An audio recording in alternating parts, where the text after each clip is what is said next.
కోల్కతా డాక్టర్ని హత్య చేసినటువంటి కేసులో నిందితులకి ఎటువంటి శిక్ష పడేటటువంటి అవకాశం ఉంది అనేది మనము ఈ వీడియోలో చూద్దాం. అయితే ఇంతకుముందు మనం చూసినట్టయితే ఒక భారతదేశము సిగ్గుపడే విధంగా ఈ సంజయ్ రాయ్ అనేటటువంటి వ్యక్తి కాలేజీ ప్రిన్సిపల్. ఈ యొక్క ప్రిన్సిపల్ ఇప్పుడు ఇంత దుశ్చర్యకు పాల్పడ్డాడు అంటే దీన్ని ఏమనాలో కూడా తెలియని పరిస్థితి. అయితే ఈ ప్రిన్సిపల్కి ఉన్నటువంటి పలుకుబడి కావచ్చు, పేరు కావచ్చు, వీటన్నిటినీ తమ యొక్క విద్యార్థులను ఉన్నతమైన పొజిషన్లోకి తీసుకెళ్లాల్సింది పోయి వారిపై అసాంఘిక చర్యలతో పాటు వాళ్ళ జీవితాలతో కూడా ఆడుకోవడం అనేది మనము ఎంక్వైరీలో అన్నీ చూసాం. అయితే ఈ యొక్క ప్రిన్సిపల్కి డాక్టర్ హత్య చేయబడ్డటువంటి రోజున చూసినట్టయితే తనకు ఎటువంటి సమాచారం తెలియదని, అసలు ఆ హత్యకు నాకు ఎటువంటి సంబంధం లేదు అన్నట్టుగా వ్యవహరించిన తీరు మనందరికీ తెలిసిందే. అయితే ఈ యొక్క కేసు విషయంలో సిబిఐ ఎంక్వైరీ చేస్తున్నప్పుడు ఎటువంటి పొంతన లేని సమాధానాలు ఇచ్చిన విషయం కూడా మనం చూసాం. అయితే సిబిఐకి ఇదొక పెద్ద సవాలుగా మారింది. దేశం మొత్తం కూడా ఈ యొక్క నిందితులని కఠినంగా శిక్షించాలి అని చెప్పి ప్రతి ఒక్కరూ రోడ్లెక్కిన పరిస్థితి కూడా ఏర్పడింది. ఈ యొక్క హత్యకు సంబంధించి ప్రధాన పాత్ర వహించినటువంటి సంజయ్ రాయ్ ఇప్పుడు కస్టడీలో ఉన్నాడు. అయితే ఈ యొక్క సంజయ్ రాయ్ ఇప్పటి వరకు ఎన్నో నేరాలు చేశాడు, కానీ ఎటువంటి ఆధారాలు కూడా బయటికి రాలేదు. కాలేజీలో జరిగేటటువంటి దౌర్భాగ్యమైనటువంటి పనులను బయటికి తెచ్చే ప్రయత్నం ఎవరు చేసినా కూడా వాళ్ళను ఖచ్చితంగా డౌన్ చేసేటటువంటి పరిస్థితి, లేదా బెదిరించి వాళ్ళను భయభ్రాంతులకు గురి చేయడం, లేదంటే వాళ్ళను ఇంకో ఏదో రకంగా వాళ్ళని డౌన్ చేయడం అనేది సంజయ్ రాయ్ చేసేటటువంటి ముఖ్యమైన పని. తను ఆ కాలేజీకి ప్రిన్సిపల్ అయి ఉండి అదే రోజున ఆ కాలేజీ నుంచి వెళ్ళిపోవడానికి గల కారణం ఏంది? అదేవిధంగా చూసినట్టయితే మనకు సంజయ్ రాయ్ పైన నార్కోటిక్ టెస్ట్ కోసం అని చెప్పి వీళ్ళు సిబిఐ వాళ్ళైతే ఒక అప్పీల్ అనేది చేయడం జరిగింది కోర్టులో. అయితే ఈ యొక్క టెస్టులో సంజయ్ రాయ్ ఎవరైతే ఉన్నారో అతను దానికి 2 సార్లు కూడా అంగీకరించకపోవడం అనేది కూడా జరిగింది. అయితే దీంట్లో అతను ఇచ్చినటువంటి సమాధానాలు కావచ్చు, అవన్నీ కూడా ఈ యొక్క కేసుకు సంబంధించి ఎటువంటి ఆధారాలు కూడా అక్కడ సరిపోలలేదు.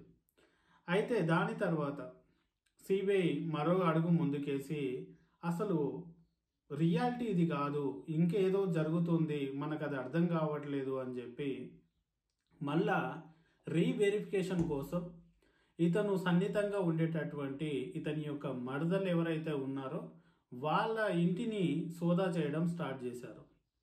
అయితే అక్కడ ఒక అద్భుతమైనటువంటి ఒక వస్తువు అనేది వీళ్ళకు దొరికింది.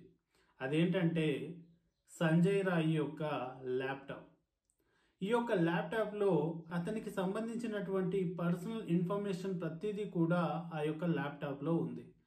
అయితే ఈ యొక్క కేసుకు సంబంధించి దీనిలో ఏదైనా ప్రాబ్లం వచ్చే అవకాశం ఉందేమో అని చెప్పి ముందు ఆలోచించినటువంటి ఈ యొక్క సంజయ్ రాయ్ ఈ యొక్క ల్యాప్టాప్ని జాగ్రత్తగా వాళ్ళ యొక్క మరదలి ఇంటికి తీసుకుపోయి వాళ్ళ దగ్గర సేఫ్గా పెట్టడం జరిగింది. అయితే దాన్ని ఓపెన్ చేసి చూసినటువంటి సిబిఐ అధికారులకు ఒక షాకింగ్ వీడియోస్ అయితే దాంట్లో అయితే కనిపించడం జరిగింది.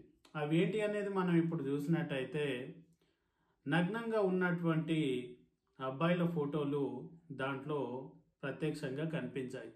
అయితే దానికి సంబంధించి సిబిఐ ఒకసారి మళ్ళీ ఎంక్వైరీ చేస్తే ఇంతకు ముందు తను చేసినటువంటి హాస్పిటల్లో అతను ఒక మేల్ నర్స్ అంటే మగ నర్సుని ఇతను వేధించినట్టుగా దాంట్లో మనకు కనిపిస్తూ ఉంది.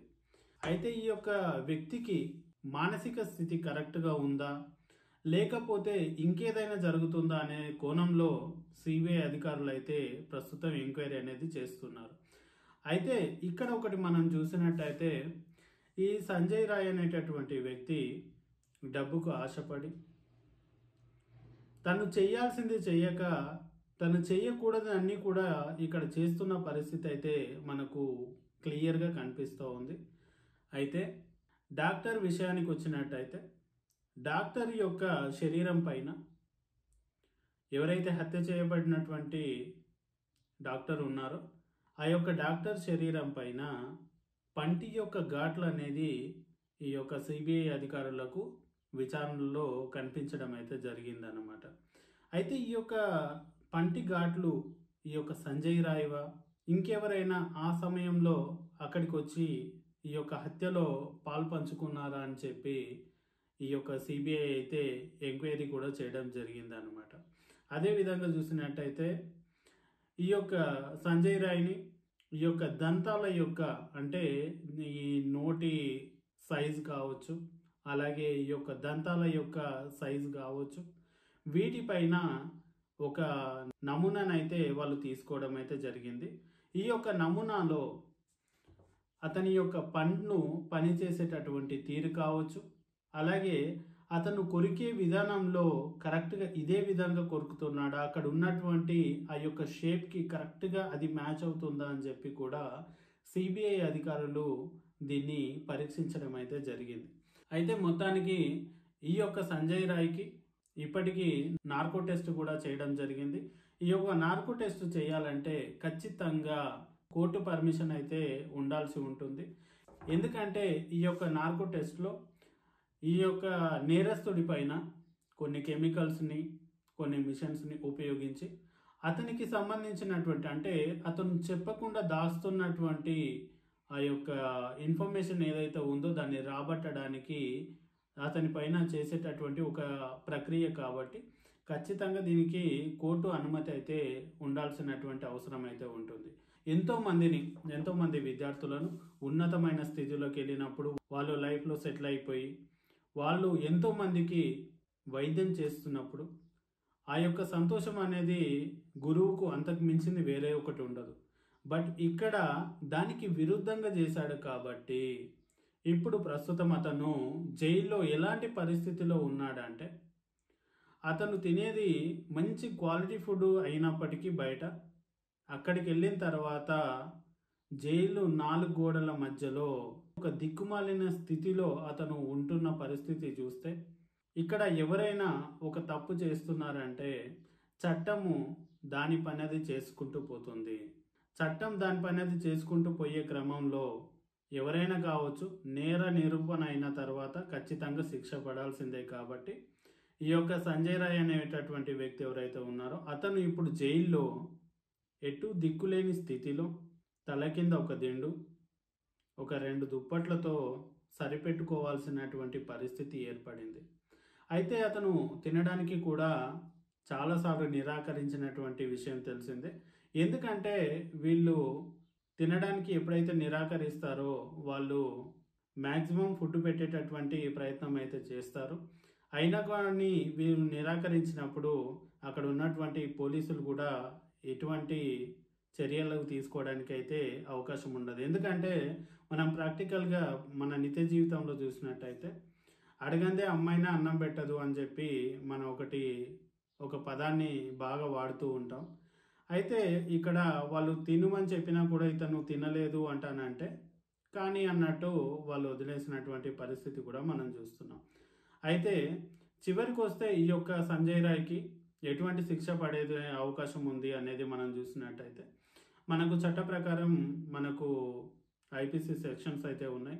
ఆ సెక్షన్లలో కరెక్ట్గా చూసినట్టయితే ఈ యొక్క సంజయ్ రాయ్కి ఖచ్చితంగా మరణ శిక్ష పడేటటువంటి అవకాశం అయితే ఉంది. ఎందుకంటే అతను చేసింది ఒక క్షమించరానటువంటి నేరం.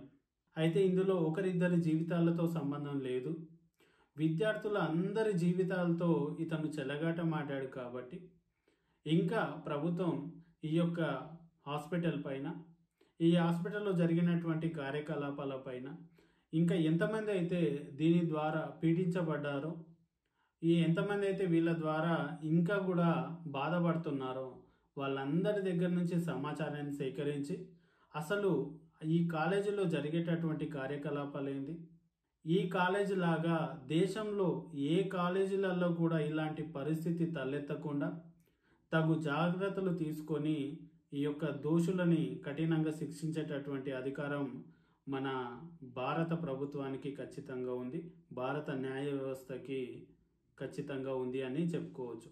అదేవిధంగా చూసినట్టయితే ఈ యొక్క సంజయ్ రాయ్కి ఖచ్చితంగా 100% మరణ శిక్ష పడేటటువంటి అవకాశం అయితే ఉంది.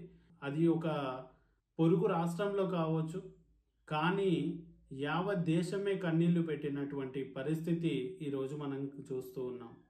చాలామంది అనుకుంటూ ఉండొచ్చు, ఏమైంది 2 రోజులు అటు ఇటు అవుతుంది, తర్వాత దీన్ని క్లోజ్ చేస్తారు, లేదంటే అందరూ కూడా జనాలు కూడా మర్చిపోతారు, ఆ తర్వాత పట్టించుకునే నాదుడు ఉండడు. కానీ పట్టించుకునే నాదుడు ఉన్నాడు లేడు అనేది కొద్దిసేపు పక్కన పెడితే సిబిఐ అనేది ఒక్కసారి ఎంక్వైరీ స్టార్ట్ చేసింది అంటే అది చాప కింది నీరులాగా ఫాలో అవుతూనే ఉంటుంది. ఈ ఫాలో అయిన తర్వాత వీళ్ళు ఎంత తప్పించుకుందాం అనుకున్నా ఏదో ఒక కోణంలో వీళ్ళను తప్పులను దొరకబట్టేయడానికి క్లూస్ లాగుతూనే ఉంటుంది. ఆ తర్వాత వీళ్ళకు ఖచ్చితంగా 100% శిక్ష పడేటటువంటి అవకాశం అయితే ఉంటుంది. ఈ కోల్కతా డాక్టర్ కేసులో ఖచ్చితంగా న్యాయం జరగాలని చెప్పి అందరం కోరుకుందాం. మర్చిపోకుండా కామెంట్ చేయండి. ఈ యొక్క డాక్టర్కి న్యాయం జరిగేంత వరకు ఈ వీడియోని షేర్ చేయండి. Thank you for watching.